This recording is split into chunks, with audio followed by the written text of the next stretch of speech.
Hi friends, ഞാൻ doctor Sadath Sait, senior homoeopathy consultant, doctor Sait's homoeopathy Ernakulam. ഇന്ന് ഇങ്ങനെ ഒരു വീഡിയോ ആയിട്ട് വരാൻ കാരണം എന്താണെന്ന് വെച്ച് കഴിഞ്ഞാൽ, രാവിലെ തന്നെ പത്രങ്ങളിൽ കണ്ട ഒരു വാർത്തയാണ്. കഫ് സിറപ്പ് കഴിച്ചു കുട്ടികൾ മരിച്ചു. രാജസ്ഥാനിലും മധ്യപ്രദേശിലും ഇങ്ങനെയൊക്കെ ഒരു പല പ്രശ്നങ്ങൾ വന്നു എന്ന് അറിഞ്ഞതുകൊണ്ട് ഇങ്ങനെ ഒരു വീഡിയോ നമ്മൾ ചെയ്യാൻ ഉദ്ദേശിച്ചത്.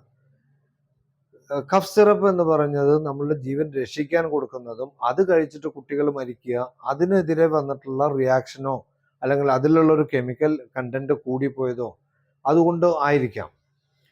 പക്ഷെ ഇങ്ങനെയൊക്കെ ചെയ്യുന്ന ഒരു കമ്പനിയെ സർക്കാർ എന്ത് വന്നാലും അതിനെതിരെ നല്ലൊരു ശിക്ഷാ നടപടികൾ എടുക്കണമെന്നാണ് ഞങ്ങൾ പറയുന്നത്. അത് സിസ്റ്റം ഏതുമായിക്കോട്ടെ, പക്ഷെ ഇത് അനുവദിച്ചുകൂടാ. പിന്നെ ഞങ്ങൾ ജനങ്ങളോട് പറയുന്നത് എന്താന്ന് വെച്ച് കഴിഞ്ഞാൽ, സാധാരണ രീതിയിൽ മരുന്നുകളുടെ ആവശ്യമില്ല, മരുന്നുകൾ 1-2 ദിവസം കൊണ്ട് മാറുന്നത് ഹോമിയോപ്പതി മരുന്ന് കൊടുത്ത് വളരെ ലളിതമായിട്ട് നമുക്ക് മാറ്റാവുന്നത് കാര്യങ്ങൾ ഈ സ്ട്രോങ് ആയിട്ടുള്ള ആന്റിബയോട്ടിക്സും ഇതുപോലുള്ള കഫ് സിറപ്പുകളും ഉപയോഗിക്കാതെ ഇരിക്കുക എന്നുള്ളതാണ്. ഹോമിയോപ്പതി മരുന്നുകൾ കൊടുക്കുക വളരെ ലളിതമായിട്ട് നമുക്ക് മാറ്റിയെടുക്കാവുന്ന കാര്യങ്ങളാണ്. വൈറൽ ഫീവറിന് ഒരിക്കലും ഈ കഫ് സിറപ്പും കാര്യങ്ങളും കൊടുത്ത് ആ ചുമയെ പെട്ടെന്ന് നിർത്താൻ ഉപയോഗിച്ചു കഴിഞ്ഞാൽ ചിലപ്പോൾ അതിൻ്റെ റിയാക്ഷൻസും കാര്യങ്ങളും ഉണ്ടാവാനുള്ള സാധ്യതയുണ്ട്.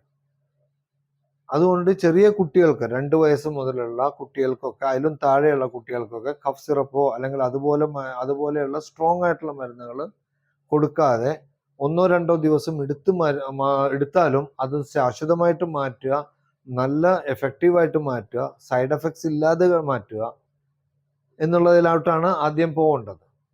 അതിന് നിങ്ങൾ ലളിതമായ ഹോമിയോപ്പതി ഉപയോഗിക്കുക, സൈഡ് എഫക്ട്സ് ഇല്ലാത്ത ഹോമിയോപ്പതി മരുന്നുകൾ ഉപയോഗിക്കുക.